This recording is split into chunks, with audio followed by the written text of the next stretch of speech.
I feel like this is going to be the move that the Knicks make. It would be the only one that would make sense, at least in accordance with having a plan. And where there's smoke, there's usually fire. I'm starting to get the sense there's smoke around more smoke now around Jason Kidd and the Knicks. Yeah, I know. Listen, I know that the Knicks want him. I still don't feel like he's going to wind up here. And maybe he does, right? But I also think, Sal, like the business of the NBA is going on right now. I mean, the Celtics might trade Jalen Brown. They did trade KP. They're stripping away money. Drew Holiday. Who knows what the Bucks do with Giannis? Like, it's just a bad, and this is obviously about Jason Kidd and the Knicks head coaching spot, but I think even almost bigger than that, this is just a bad look where everybody's doing their business, getting ready for the season, and a team that was almost in the NBA Finals is on the side of the road without a coach watching everybody. I don't think it looks good for the Knicks. Now, do you think a part of that is because they feel like, well, we've already got our core, we're not making one of these big moves? Like, the Knicks on White? I'd love to get in on White. Or even Jalen Brown, like, hey, any big name that's out there, we reference it with KD, I would be, I wanted to be on him. We knew the Knicks weren't going to be after Bondia, the post shot that down. But point is, I'd be looking to make any of these big moves, even if it means changing up the look of this core group yet again. But maybe they're, I don't want to say complacent, but they know that they got their pieces in place, and now are just trying to focus on finding the right head coach to maximize what they have with Towns, Bridges, and Brunson. Okay, so if that's the case, and let's just say that they're going to move forward with their 5 starters and then Deuce and Mitchell Robinson, and that the only big swing that they're going to take is the head coach, do you think that Jason Kidd is enough to elevate, what basically the entire team coming back? Maybe one of those younger players that everybody was saying, playing more last year that didn't really play. Maybe they get a little more runway this year, but it's going to be the same core group with the same bench for the most part. Do you think Jason Kidd takes that to a championship team? I think it's a great question. I don't know if I could definitively say I feel better about Jason Kidd than Tom Thibodeau. I would have preferred, no matter who they end up getting, I would have preferred to run it back one more time with Thibs to see how far he could take this group in a second year, learning the guys that he has. Now that he's not here and that's not an option, Kidd was one of the guys that I had on my short list because I do believe he's a good head coach, and I like the fact that he's familiar with Brunson and, player's guy, but can hold guys accountable. There's something about his personality. Like, I don't think Jason Kidd's a good guy. I think he's a bad person. I think that's been proven. It's not even my opinion. I never really met him, but yeah. I don't think he's a good guy. Can I overlook that? If it means him leading the Knicks to the NBA Finals or a championship, maybe. And if I'm ignoring that part of it, and that's a big part to ignore. Like, if they do end up hiring him, that's going to be a big focal point. Kids past, how was he? You're a leader now. You're not just a player. Yeah. You're a leader of these guys. I ignore that for a second and look at the basketball aspect of it, and I do believe that he's one of the very few coaches available that can get this team to another level. All right, fair. Now, do you think that there's anybody else out there that maybe has higher character but can also is also on that list? And I'm with you, it's a short list. Yeah. That could then do the same thing you think Jason Kidd could do for the Knicks. Well, I mean, Van Gundy was on my short list. I kind of have to let that go. That's not going to happen. And even that was, I believe Van Gundy's a great head coach. It was nostalgia-based, at least to some extent. I like Mike Inori. I know you don't.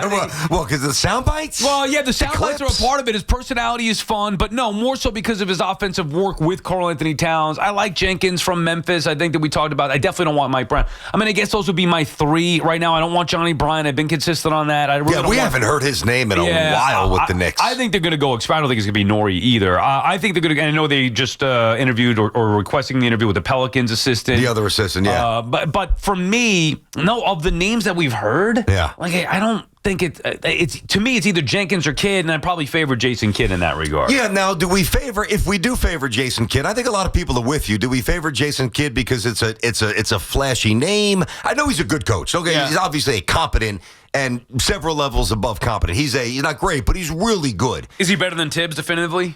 I think where he's different makes him better. I see what you're saying. You know what I mean? He may not be better overall, but where he is different from Thibs could benefit the Knicks. Because that's what the stage that they're at, they need this. Yep. Like, the one thing that I'm not going to do, and that's why certain names on the list, I'm kind of like, not that I don't want to find somebody who can tap into a little bit more of Karl-Anthony Towns, but because I do. I mean, obviously, if you can unlock him further and find a better way for them to gel and to mesh and to flourish with Jalen Brunson on the court, obviously along with Cat, and somehow work around those defensive deficiencies, which they both have, that would be a great thing for the Knicks here. But, like, I don't view Karl-Anthony Towns as somebody that I'm not jumping through hoops to make him incredibly comfortable. I'm just not.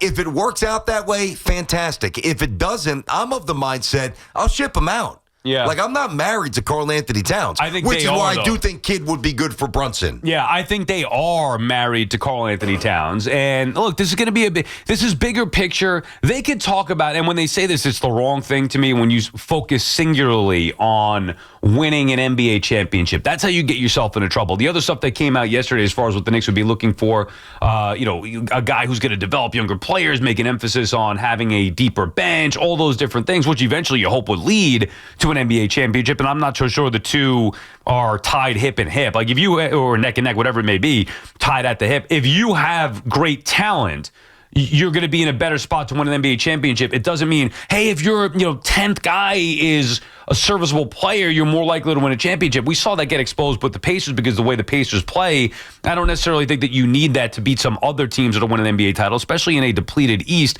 with now different teams loading up here. But I like the idea of Jason Kidd. If he was hired, at least to me, because I think the rhetoric continues to be the Knicks don't have a plan. Like, that's still the same. What is the plan? I don't know. I don't see a plan.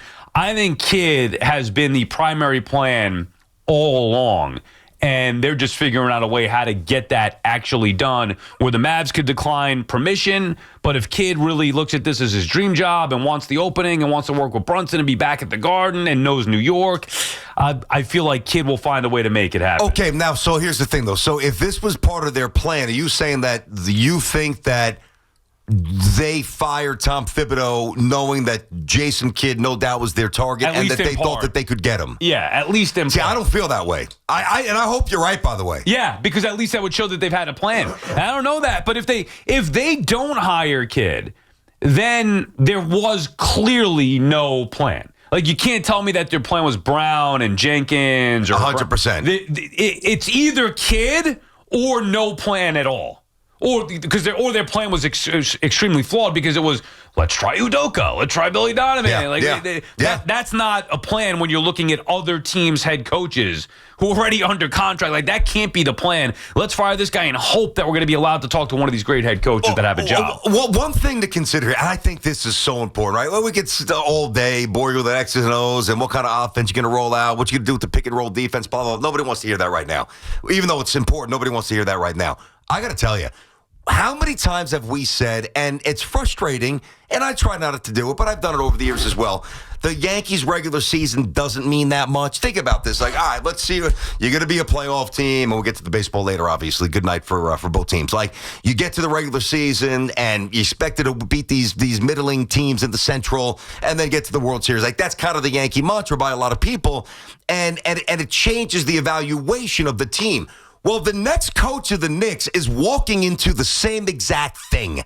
All right. Now, the only difference is Knicks don't have the lineage like the Yankees have, but there are going to be moments during the regular season where if the Knicks aren't playing well, the Knicks are going to be micro-dissected like we dissect, of a Jets or a Giants coach butchering a timeout with 12 seconds left in the fourth quarter in a 3-point game in a divisional matchup. Because the expectation right now for the Knicks is championship. So, and that's it. Like, you got to at least get there. Now, you need a strong leader. I believe that, Nora and some of these other guys are going to bring some good innovative stuff. I don't know that you can really take a risk with somebody who might not be that organizational front man, that alpha. Like, that is one thing that I know Jason Kidd's bringing to the table. Right. If they lose 3 in a row, Jason Kidd's going to handle the smoke and he's going to handle the bullets fine. I don't know about these other guys. Like, this is a different job now. Well, that's why he was appealing to me to begin with, where he had head coaching experience and he had experience in New York and familiarity with Jalen Brunson. So when you make a move to fire a guy who's been so successful like Tom Thibodeau with the Knicks, you better make sure the next guy checks a lot of those boxes. So you can look at Jenkins and be like, well, yeah, he did a lot with Memphis and maybe got a raw deal because of John Morant and he's an innovative offensive mind.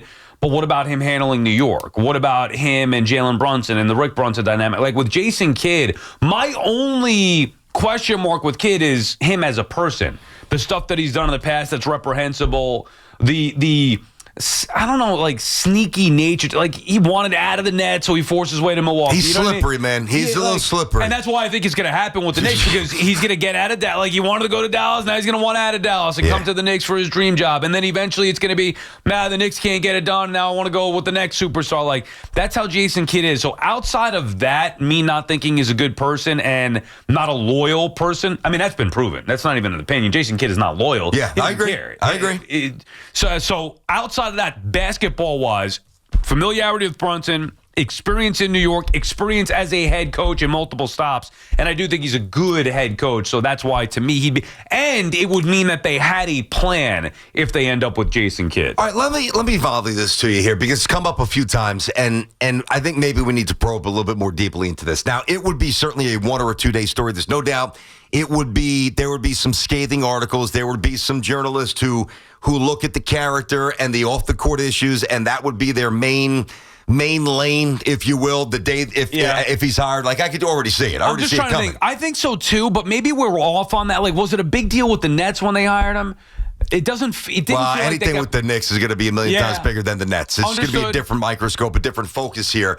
And I say all this here because now, if he's employed by another NBA team, that should, and has been for a while, multiple teams, right, that should be good enough for the rest of us. Right. It should be, right?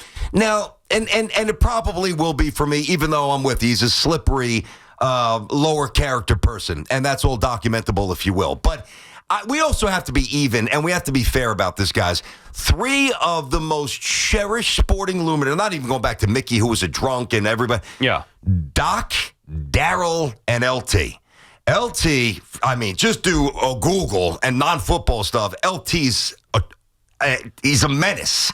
Doc's numbers hanging and Daryl's numbers hanging. And there's documentaries and they're beloved. Right. Oh, Doc and Daryl. We romanticize. Hey, Daryl basically punched his wife. Right. Both guys had his ex-wife, massive drug issues. So if we're going to focus on character, let's be consistent. I do think the difference is, though, and those guys have paid their price and have been punished. I do think there's a difference between players who had issues during their playing days and a guy who you're going to hire to be the head coach and leader of these young men and a face of your organization, plus not to mention the Knicks organization, which has had, with some of their own issues in the last 20 years. Not that you want to go down that road again, because we don't, but I'm just bringing it up, and I'm telling you, I'm not saying I wouldn't hire him. I said that I would hire him. It's just the only thing that prevents me from truly loving this is I don't think Jason Kidd is a good person. Now, it doesn't mean that people are going to make a big deal of this. I don't know what's going to happen. I would assume that some people are going to reference the track record. Yeah. I don't think Kidd cares about it. He's handled it before. Like you said, he's been employed many times over. We didn't focus on that when he was a player with the Knicks. So now, no, we didn't. So I doubt that people are going to do it. But to me, it is a little different from player to head coach, when as a head coach, you're supposed to be looked up to and you're a leader of these men. And if I'm a player, I'd be like, and I'm going to take what you said seriously when you did X and Y and Z. I don't think players look at it like that. Not, I think they look at it more like, man, I love watching your YouTube tapes back in the day, throwing no-look passes to Jimmy Jackson and Jamal Mashburn. But maybe I'm in the minority, but that's how I would. Yeah, no, I get it. Yeah. And that's important to me as well. I know we'll jump into the phones here. I wish, like, big picture, and this is about Kidd, but big picture, I don't like the way that I feel about, like, I don't have a great sense that the Knicks are about to make the right move. I wish I felt better about that. It's just so weird, man. They're in the Eastern Conference Finals. They won 50-plus games, but the way it ended, from Tom Thibodeau, the exit meetings with the players, the stunning firing, even though I was saying before that's what I would do, but I was still stunned when they did it. Like, to me, Sal, we're sitting here, it's late June, and I still don't feel like the Knicks have a great plan. If they walk away with Kidd, I think that'll be really good from a basketball perspective, but I'm still not so sure that they get him. I don't think Dallas is going to give him up. Yeah, and if they don't, then it's going to be at least plan B, or just, okay, well, let's take the best of the bunch that's available. I think Kidd's the only one that would say, okay, well, this was their plan from the beginning, hoping to pry him loose from Dallas, knowing that he would be interested in the job and maybe trying to work his way out of Dallas to get to New York. BT and Sal on the fan. We'll get to your calls when we come back. 888-808-1019 is the number to call. We'll get to the baseball stuff. Somebody's really, really hot right now in this town, and it is a joy to watch. We'll get to Juan Soto. Mets, Yanks, both win. We'll also get to the draft when we come back, BT, too. Just the NBA draft overall. BT and Sal on the Fan.